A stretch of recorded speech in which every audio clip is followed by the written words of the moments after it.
Nah, di neraca saldo ini akun-akunnya harus berurutan. Yang pertama ada aktiva, utang, modal, pendapatan, dan biaya.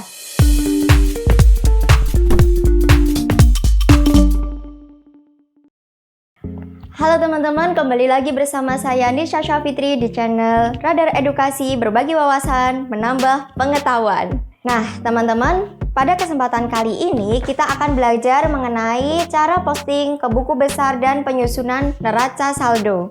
Nah, kita harus paham dulu apa sih posting ke buku besar itu. Nah, jadi posting atau sering dikenal dengan istilah pemindah bukuan itu merupakan kegiatan memindahkan. Jadi, sebenarnya kegiatan ini mudah dilakukan daripada kegiatan-kegiatan sebelumnya karena ini sifatnya hanya memindahkan. Memindahkan dari jurnal umum ke buku besar. Nah, buku besar sendiri merupakan buku yang berisi mengenai akun-akun.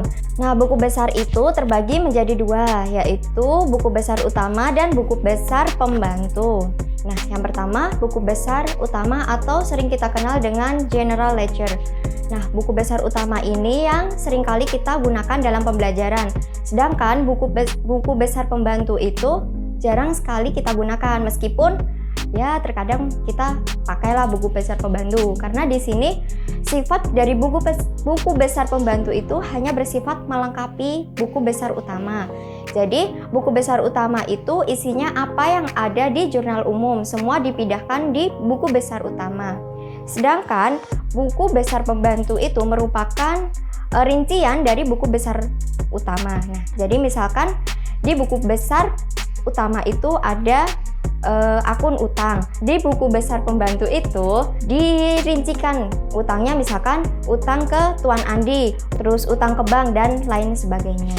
Nah, setelah kita membuat buku besar, kemudian kita membuat neraca saldo. Jadi urutannya tadi jurnal umum, setelah jurnal umum kita posting ke buku besar, setelah buku besar kita membuat neraca saldo.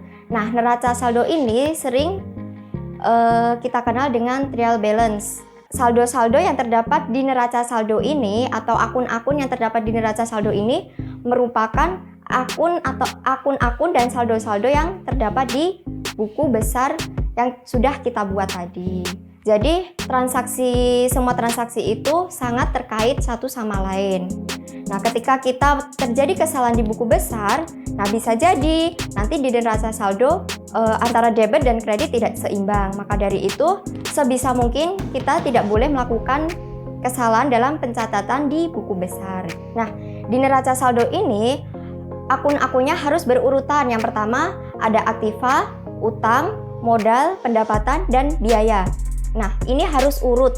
Jadi aktiva itu biasanya mempunyai kode akun yang berawalan 1, utang berawalan 2, modal berawalan 3, pendapatan berawalan 4, dan biaya berawalan 5. Nah, ini harus urut dan tidak boleh dibolak-balik. Nah, agar teman-teman lebih paham, langsung aja kita mempraktekannya.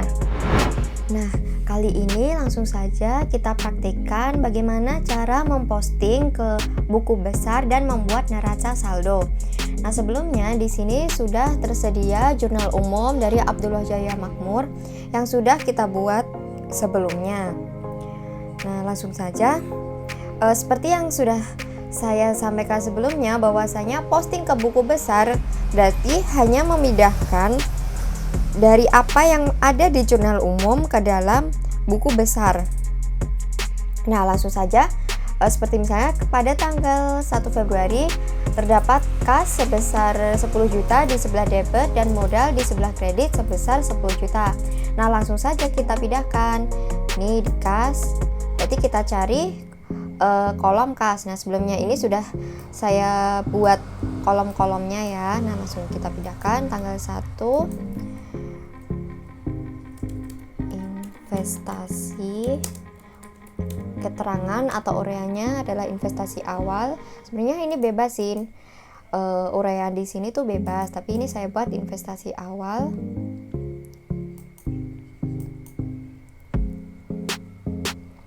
Sebesar 10 juta. Nah, saldonya juga 10 juta. Kemudian kita cari yang modal, kolom modal. Nah ini sudah saya tulis tanggal 1 investasi awal sebesar 10 juta sebelah kredit. Nah, saldonya juga di sebelah kredit 10 juta.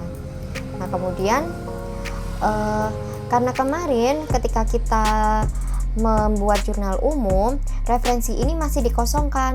Nah, referensi ini diisi ketika kita posting ke buku besar.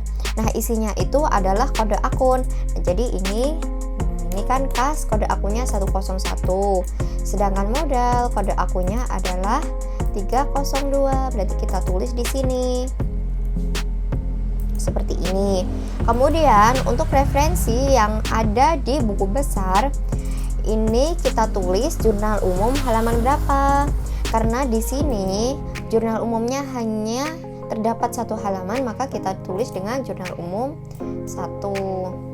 Nah, yang modal juga kita tulis dengan JU 1 atau jurnal umum halaman 1. Nah, oke, seperti ini ya teman-teman. Selanjutnya kita lanjut pada tanggal 2. Terdapat akun beban sewa di sebelah debit dan kas di sebelah kredit. Kita cari beban sewa di sebelah debit sebesar 600.000. Kita cari beban sewa. Nah, ini tanggal 2. Keterangannya pembayaran sewa sebesar, referensinya ini tadi JU1, debit sebesar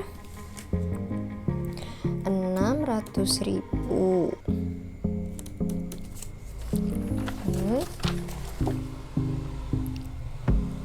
Terus kita naik, saldonya kita lupa. Saldonya jangan lupa 600.000. Terus kita naik lagi di ini kan tadi ada beban sewa di sebelah debit dan kas di sebelah kredit.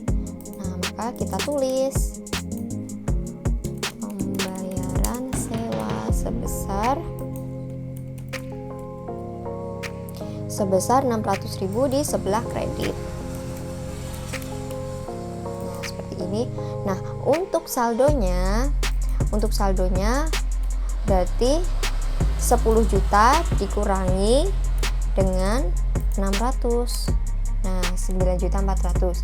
Jadi untuk saldonya ini karena yang awalnya tadi 10 juta kemudian berkurang atau kredit sebesar 600.000, jadi sisanya tinggal 9.400 seperti ini.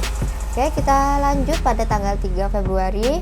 Terdapat akun perlengkapan di sebelah debit dan utang di sebelah kredit sebesar 340.000. Kita cari kolom perlengkapan dan utang. Nah, supplies atau perlengkapan tanggal 3, pembelian perlengkapan, referensinya JU1, perlengkapan sebelah debit sebesar 340.000.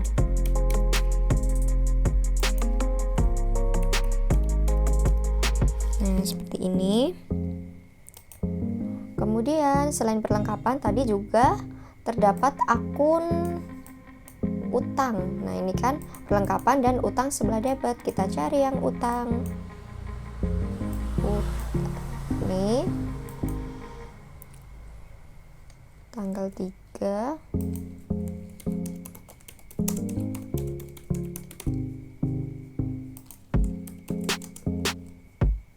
sebelah kredit. Jangan lupa ya di sebelah kredit, karena tadi pada jurnal umum utang terdapat di sebelah kredit sebesar 340.000. Saldonya juga 340.000. Nah, seperti ini. Kemudian kita lanjut pada tanggal 4. Pada tanggal 4 Februari, kas di sebelah debit dan pendapatan di sebelah kredit sebesar 1.650. Kita pindahkan tanggal 4. Tanggal 4, kas sebelah debit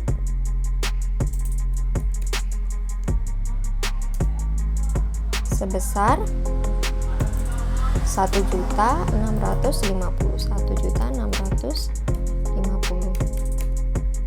Nah, saldonya berarti 9.400 ditambah dengan 1.650. Nah, sehingga totalnya di sebelah debit sebesar 11.050.000.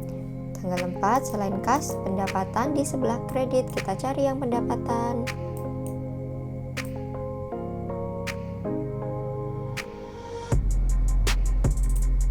Ini tanggal 4.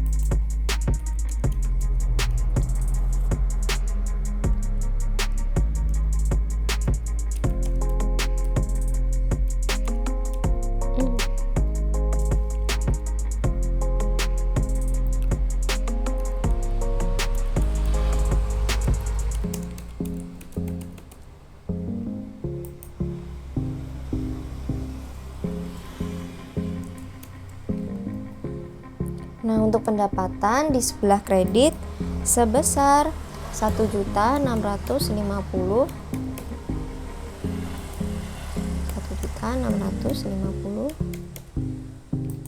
Nah, seperti ini.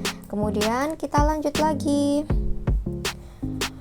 Pada tanggal 5, perlengkapan dan kas. Perlengkapan di sebelah debit dan kas di sebelah kredit sebesar 150.000. Tanggal 5, pembelian perlengkapan.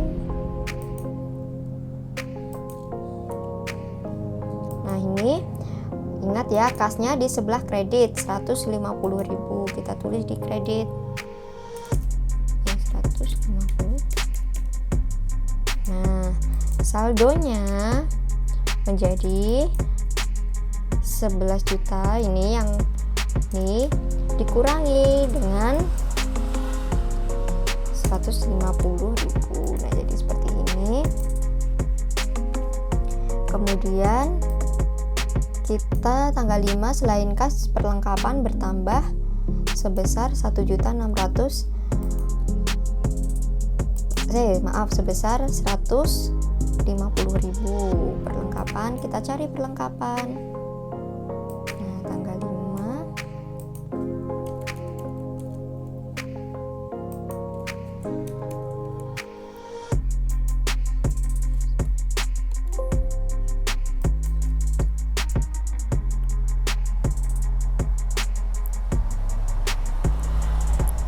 Sebesar 150.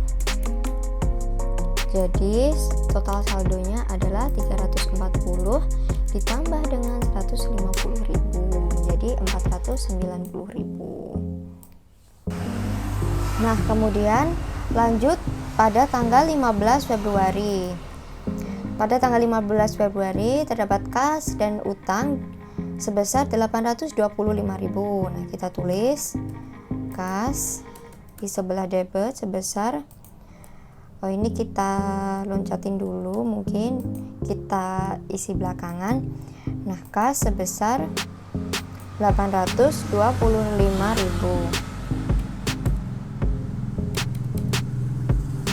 Maaf ini.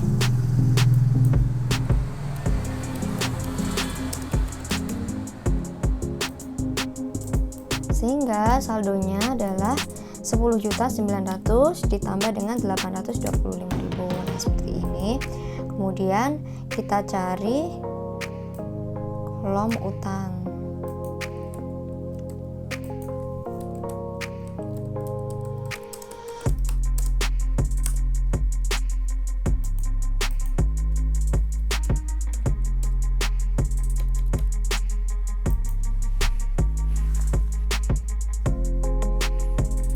Saldonya 340 ditambah dengan 825.000.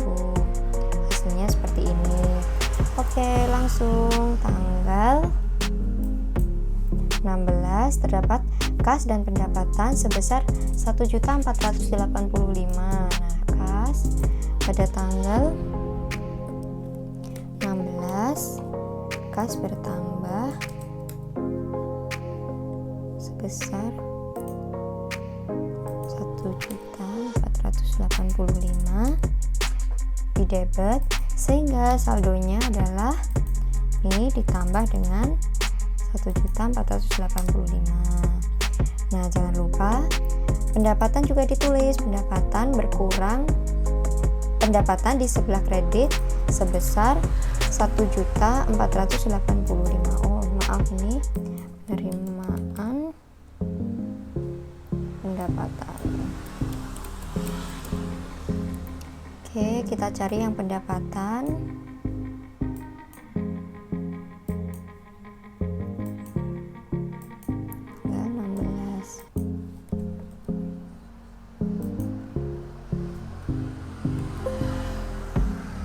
Tadi besarnya 1.485.500. Nih. Nah, jumlahnya berarti 1.650 ditambah dengan 1.480. Nah, ini. Oke, kita lanjut. Pada tanggal 17 ya. Pada tanggal 17 terdapat beban gaji dan kas 660.000. Nah, beban gaji dan kas 660.000. Kita cari yang beban gaji. Nah, ini tanggal 17.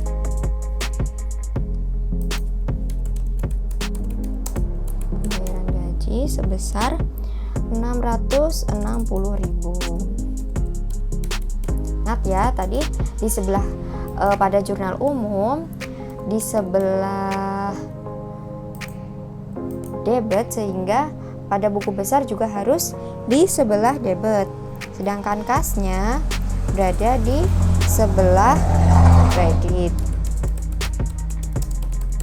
Sebelah kredit 660.000.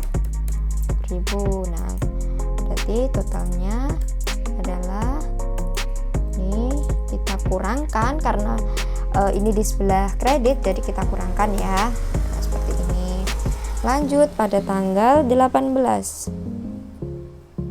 Pada tanggal 18 terdapat piutang dan pendapatan sebesar 2 juta. Nah, ini kita tulis piutang sebesar 2 juta. Nah, di sebelah debit ya, maka kita langsung tulis di sebelah debit. Nah, saldonya juga 2 juta. Kemudian selain piutang juga pendapatan, maka kita cari lagi yang pendapatan. Ini tanggal tanggal 18. Penerimaan pendapatan sebesar 2 juta.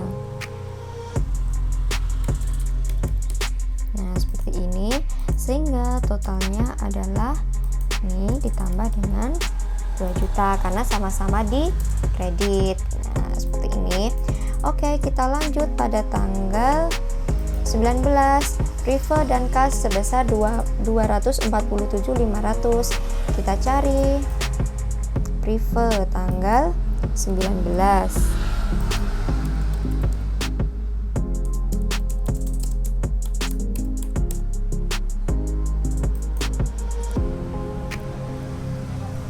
Sebesar 247.500.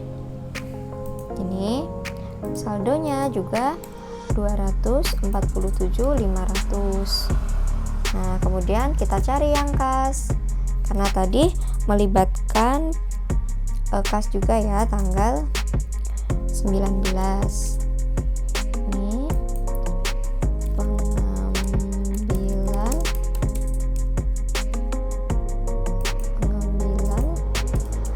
pribadi.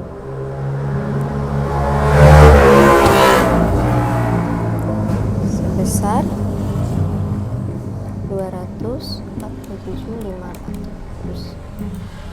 Nah, saldonya jangan lupa dikurangi karena yang ini di kredit. Nah, seperti ini. Oke, kita lanjut tanggal 20. Tanggal 20 terdapat kas dan modal sebesar 5 juta. Berarti kita tulis lagi kas tanggal 20. Kas investasi modal sebesar 5 juta di sebelah debit. Ya, seperti ini. Oke, kita tulis, kita jumlahkan. Nah, ini investasi dan kas dan modal.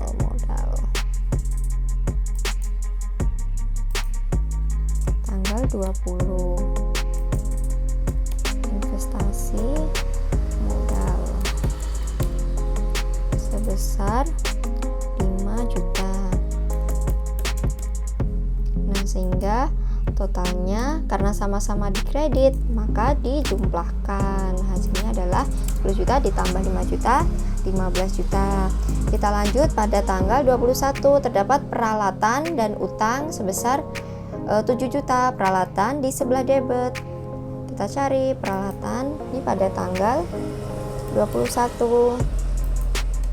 Nah, ini pembelian peralatan. Pembelian peralatan sebelah debit 7 juta. Nah, saldonya juga 7 juta. Kemudian karena pembeliannya tadi pada tanggal 21 secara kredit, maka dicari juga nih utang. Kita cari utang 7 juta. Tanggalnya tadi tanggal 21.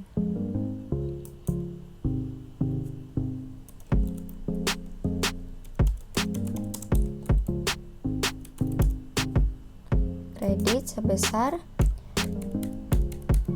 7 juta. Nah, saldonya karena semua dikredit maka dijumlahkan dengan saldo sebelumnya. Nah, seperti ini. Oke, selanjutnya kita lanjut pada tanggal 24 Februari. Terdapat kas dan piutang sebesar 1.500.000. Nah, kita cari nih, ini kan kas. Tanggal 24. Kas penerimaan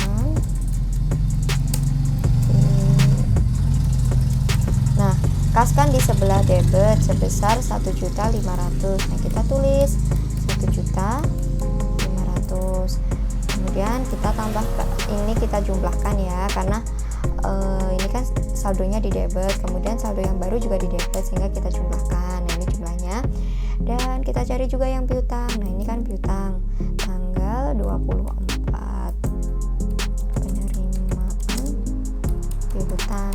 Nah, karena piutang di sini kredit, maka di sini juga harus ditulis di sebelah kredit sebesar 1.500.000. Nah, gini ya.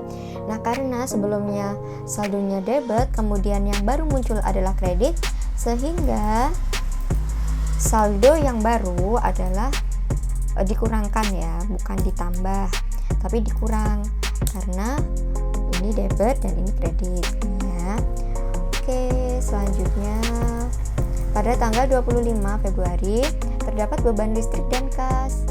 Nah, kita cari nih beban listriknya.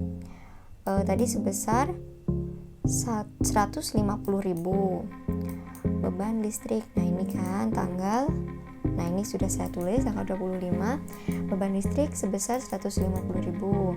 Nah, kemudian kasnya kita tulis tanggal 25 membayar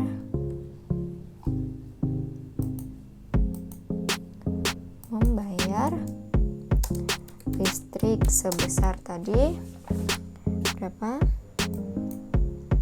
150.000 di debit ya, di kredit maksudnya, maaf, di kredit karena tadi saldonya di kredit. Kemudian kita kurangkan karena yang baru muncul juga di kredit. Nah, sehingga hasilnya seperti ini. Nah, ini hasil dari posting ke buku besar. Nah, setelah kita posting ke dalam buku besar, jangan lupa kita buat neraca saldo. Nah, neraca saldo di sini merupakan ringkasan dari buku besar tadi yang sudah kita buat. Nah, di sini sudah saya buat. Jadi yang perlu dicantumkan adalah nomor akun. Nah, ini nomor akunnya ya. Misalkan K101, piutang 102, dan seterusnya sampai beban sewa 404 ini. Kemudian juga nama akun. Semua nama akun yang ada di buku besar ditulis di neraca saldo. Jadi kan tadi ada kas, ada piutang, kemudian ada peralatan, ada perlengkapan, ada prive, ada modal, dan sebagainya sampai ke beban sewa. Nah, ini ditulis. Kemudian juga saldo akhirnya apakah debit dan kredit dan berapa jumlahnya itu juga ditulis ya. Jadi ini misalkan kas, saldo akhirnya adalah 17.487.500 di sebelah debit, maka di sini juga harus ditulis 17.487.500 di sebelah debit. Ingat ya, yang ditulis adalah saldo akhirnya, saldo akhir, dan di sebelah sisi mana, apakah di debit atau kredit. Nah, seperti ini. Sekarang juga piutang 500.000 di sebelah debit. Nah, ini 500.000 di sebelah debit. Kemudian surplus satu perlengkapan 490.000 di sebelah debit. Nah, ini juga berarti di sini 490.000 di sebelah debit. Nah, kemudian misalkan nih modal saldo akhirnya adalah 15 juta di sebelah kredit. Nah, pendapatan juga 5.135.000 di sebelah kredit. Maka di sini juga harus modal. Nah, ini kan 15 juta dan 5.135.000 di sebelah kredit seperti ini ya. Nah, setelah itu kita jumlahkan dari sisi debit, kemudian kreditnya juga kita jumlahkan. Nah, setelah kita jumlahkan, hasilnya harus balance atau sama. Nah, ini ternyata hasilnya sama, 27.135.000. Nah, berarti di sini saya sudah benar untuk memposting dan memasukkan ke neraca saldo. Nah, apabila antara sisi debit dan kredit ini tidak sama atau tidak balance, maka kemungkinan besar kalian melakukan kesalahan dalam posting ke buku besar, sehingga kalian harus teliti dalam melakukan posting dan juga memasukkannya ke neraca saldo sehingga tidak terjadi kesalahan. Ini seperti ini. Jadi hasilnya Rp27.135.000. Nah, itu tadi video yang dapat kita bagikan. Apabila kalian menyukai video ini, jangan lupa like, komen, dan subscribe ya. Bye-bye.